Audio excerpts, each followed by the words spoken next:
Hello, I'm all endometrial, so I thought I could read to you the first chapter of Philomena Cunk Interview with the Vampire. Melissa Fair sent this to me on Blue Sky, and the idea is so funny to me. So, Chapter 1, Prologue.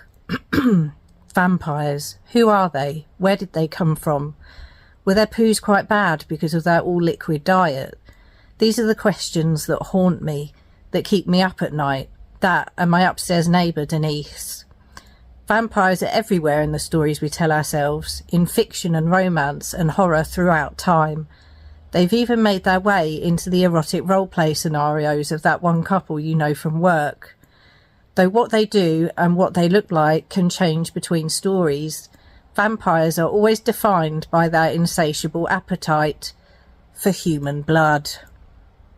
Stories of vampire-like beings go back to antiquity, but the first popular incident of vampirism, or vampirality, dates back to the 18th century. There was a bout of mass hysteria through Europe where people believed corpses were coming back to life to eat them, so they dug up coffins and drove stakes into dead people's hearts to make sure they wouldn't get back up, like what we did at Margaret Thatcher's funeral.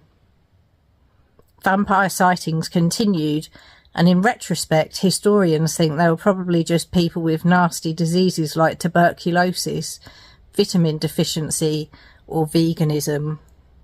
In 1819, English writer John Polidori published the story The Vampire, which turned the vampire into less of a shambling, chickpea-scented menace and into a sophisticated upper-class gentleman, a gentleman who could read and write poetry and titillate your interest before asking you to play dead so he could suck on your neck. Polidori's story evokes memories of Corey, my ex-boyfriend, who was missing the top 4 of his teeth right in front, leaving only his canines.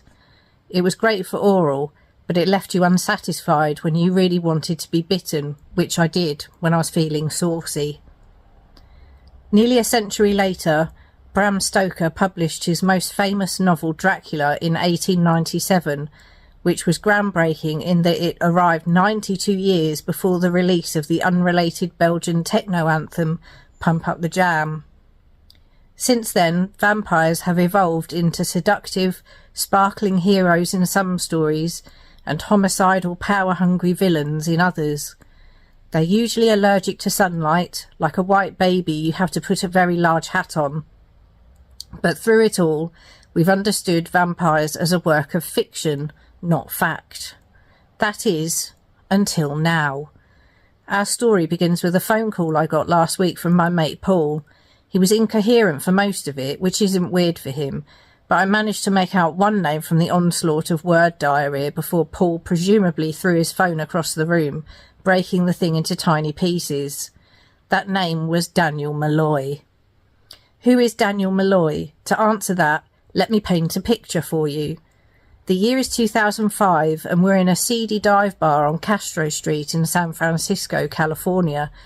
I'm actually not there, but my mate Paul is, and he's studying abroad, and the only thing he's got in his pockets is a dream, a wish, and 4.5 grams of hallucinogenic mushrooms. He's looking to make quick money off some adventurous Yanks, when he happens upon an older gentleman who really knows his stuff. That man was Daniel Malloy. Paul and Daniel end up hitting it off, and the two of them take the shrooms together. The banter's flowing, the vibes are good, and Daniel leads Paul on a psychedelic tour of San Francisco to all the major historical sites. Alcatraz Island, the Golden Gate Bridge, Lombard Street, Dolores Park, and finally to Daniel's post-divorce, sad, grey-toned bachelor pad. Paul and Daniel don't have sex, but some heavy petting happens. Afterward, Paul mentions me by name. I'm in my journalism course at St Bridget's School for Unusual Girls, and I've been trying to craft my first big opinion piece. Unfortunately, Catholic nuns have a very different take on whether the Pope should be replaced by a very large, perpetually revolving orb that speaks in tongues and tells you whether you sinned or not. Daniel decides to come visit me 1 year later when he's not proper zonked. It was during his coverage of a story involving the royal family, which isn't even worth mentioning because fuck 'em. Like all the best ambiguously bisexual godfathers a girl could ask for, Daniel takes me under his wing and leads me through the wonderful, terrifying world of professional journalism. We talked and studied for hours, discussing the greats, Hunter S. Thompson, Walter Cronkite, Clark Kent and Kermit the Frog. We travelled endlessly, following a story from its inception as a tiny helpless sperm, all the way to the fertilisation of a publishable piece. Or, as is frequently the case, its disposal on a crumpled napkin in a hotel wastepaper bin. Needless to say, I was the best there had ever been. Whenever I took the reins, Daniel stood by, awed and humbled by my cutting insight. He told me, "You're going places. I don't know what kind of places, but you're going there. And call me if you need anything. I'm worried about you." So I was surprised when nearly 15 years later, Daniel was the one calling me. Or rather, he'd gotten Paul to call me because I've had to change my phone number several times after my alleged involvement in a puppy racing ring. Once Paul put his phone back together and calmed down, he told me that Daniel was in Dubai and needed my help.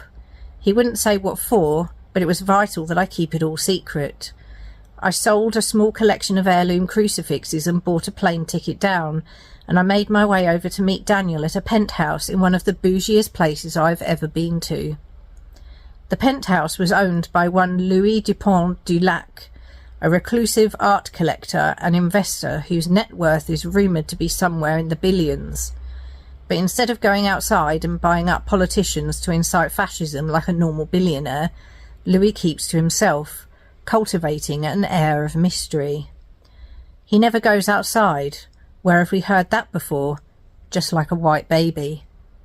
I arrived in Dubai with a promise and a dream, and so began my interview with a vampire.